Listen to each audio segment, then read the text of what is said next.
पूर्ण गेली सही.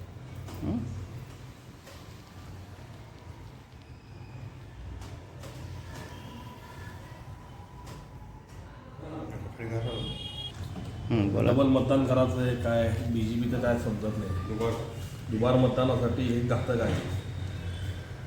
साध्या पाण्याने गेली सही. ते मार्कर पेनानं करत आहेत.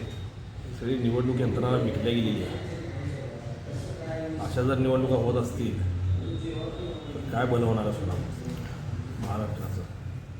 तुमच्या घरातले सदस्यांनी आमच्या घरातल्या मतदान केलेलं आहे.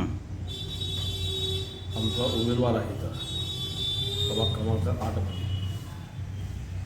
आणि ही अशी शै पुसल्या चालली साध्या पाण्यानं पाहता येते ते पाणी. ही लोकशाहीला घातक आहे, मारक आहे. मतदारांनी विचारपूर्वक आणि लक्ष ठेवून मतदान करावे. जिथे दुबार मतदान दिसेल तिथं आमची मनसैनिक तर आहेतच, पण नागरिकांनी जागरूक राहणं गरजेचं आहे. धन्यवाद.